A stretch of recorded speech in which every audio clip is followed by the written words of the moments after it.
And here we go, the last practice before the Raiders take on some preseason football is here. We got some news, we got some notes, we got some highlights, observations from today.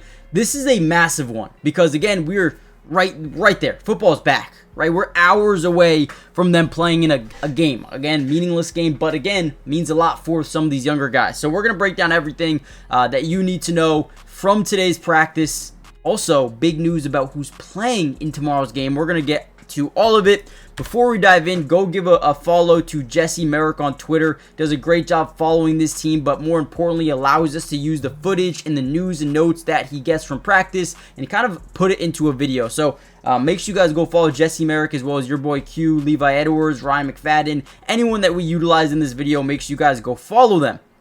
Okay, so the first thing I do want to start off by saying is Pete Carroll has came out and said that starters are going to get some playing time. Okay, we have a brand new team. We have a brand new play caller in Chip Kelly. These guys are going to get at least a little bit of action. Now, do we know how much? No, it could be a drive. It could be 2 drives. It could be a quarter. I have no idea. But what I do know is these guys are going to play. And that means Geno Smith, maybe even Brock Bowers, probably Ashton Jeanty, Dont'e Thornton, and Jacoby Myers. These guys are going to play. They're probably going to play a decent amount. Now, what I'm excited about is covering that with some all-22 coaches film. We're going to get there. Okay, so this is another one right here. So we see Raiders defensive lineman Leki Fotu is out here in a walking boot, okay? Now, yesterday, we didn't really understand the severity of the injury, and we still don't really understand. But they decided, okay, let's trade a good player in Jacorian Bennett, right? He is a good player. Let's give him some credit. But he does not fit the system of what Pete Carroll wants to do. So they trade him for a guy named Thomas Booker, who, when you look at his stats, you're going to be like, oh, the guy's not very good. 8 tackles, 1 sack last year. What is that, right? Guys, think about it. They had Jordan Davis. They had Milton Williams. They had Jalen Carter. They have all these guys that can play. They have a lot of good talent on that team. Okay? And all of them are like max guys. Thomas Booker's a guy I really do like. Okay, so I am excited about that pickup. I'm not sure if he was at practice day. Maybe we'll figure that out. Got to see some more footage on Cam Miller, a guy that we'll probably see a lot of in this year's Summer League football game, or all of them. And here he is right here, just going through a little bit of individual warm-up drill, right? Opening up the hips, trying to get loose before the start of practice here. You know, nothing crazy. We see this all the time with quarterbacks. But let me know what you guys think about Cam Miller, okay? The reason I show you guys this one is because I want to know your opinion. Do you think he is going to be a good preseason performer, or do you think he might struggle a little bit to get acclimated here to the NFL speed and the play style of these NFL games here in the preseason? Maybe give me like a preseason stat line prediction for the first game. I'm sure he's probably going to play north of a quarter and a half, maybe even 2 quarters. I think O'Connell will also get a lot of bit of time as well because, again, this coaching staff is pretty much brand new to him. So both guys will get a lot of reps. He told us yesterday that he's a rhythm player, so it's been tough to catch a rhythm with limited reps. So he'll have his shot to get into a groove in Seattle. So, again, that's big news. Now, I did want to kind of dive into some news and notes from today, and let's start with this one. Guard Alex Cappa was not practicing today. He's out there in a ball cap watching practice. We think that JPJ's kind of earned himself a starting job at right guard, at least so far, and we'll see how that kind of develops going forward, but I am excited about JPJ at guard. I like him at center as well, don't get me wrong. Also, really quickly, guys, before we get any further into the video, make sure you guys hit that like button if you haven't already done so yet, and most importantly, make sure you guys are subscribed. It is free, it doesn't cost anything to join the family, and we will be covering the Raiders throughout the entirety of preseason, regular season, training camp, whatever it may be, especially during the season actual football games. We're going to be breaking down some all-22 coaches film, so tomorrow, you guys can, or not tomorrow, but their first game, when is their first game? I feel like I am, you know, really slow with the schedule.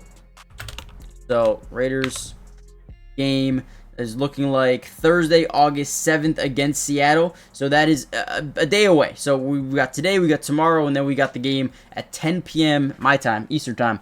So we'll be covering that. Some all 22 coaches film. So stay tuned.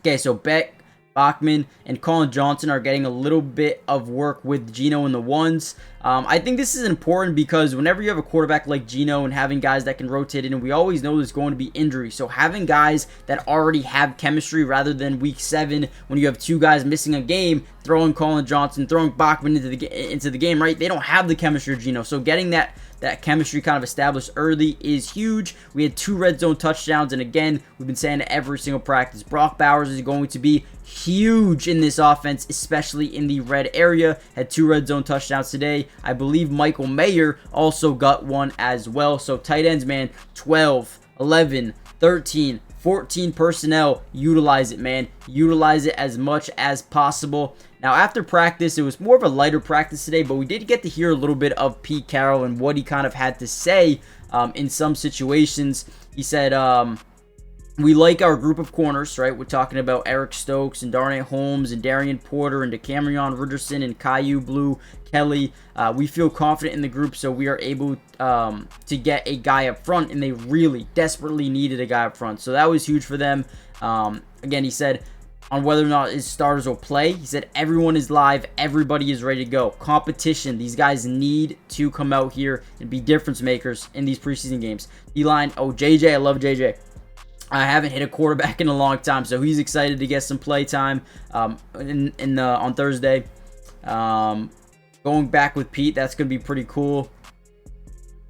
Geno on tight end room, Bowers, Mayer, Ian Thomas, some of the best guys I've played with. I mean, that's not saying, I mean, listen, Brock Bowers is one of the best tight ends in the game. He really is. Geno Smith on Dont'e Thornton. I got him under my wing. He's only scratching the surface of what he can be, which makes me excited. If you guys play Dynasty football or regular fantasy football, man, go get yourself a Dont'e Thornton, man. He's been studying hard and noted. Not many guys have his frame and his speed, which is completely true. Overall, that was kind of it from today's practice. A little bit lighter compared to some other ones because they're preparing for that game. Geno did say Trey Tucker's a spitting image of Santana Moss, which is an interesting quote there. Brock is one of one when it comes to tight ends in the league. Yeah, we knew that. He's a different breed out here. But overall, I am super excited about Thursday. Comment down below a couple of guys you think could potentially stand out or break out during that preseason game. And I'm not talking about the Geno Smiths or the Ashton Jeantys. I'm talking about the guys who are maybe a little bit further down the depth chart who you think could break out. For example, a Cedric Jackson, right? No one really talking about him. Could he have a big game? Or a Kawaan Baker who just signed. I mean, from there, I think they listed Zamir White as the second running back. One of these running backs is going to have to stand out as the number 2. Is it Raheem? Is it Zamir? Is it McCormick? Is it Lauby? Who is it going to be? And then defensively, Greedy Vance is a guy I am interested in. I've heard a lot of good things about him. DeCamerion Richardson is another one. I'm excited about those guys. So let me know who you guys are excited for. Hit the like button, subscribe, and I'll see you in the next one. Peace. And follow Ryan McFadden, dude. Does a great job covering this team. See you guys. Peace.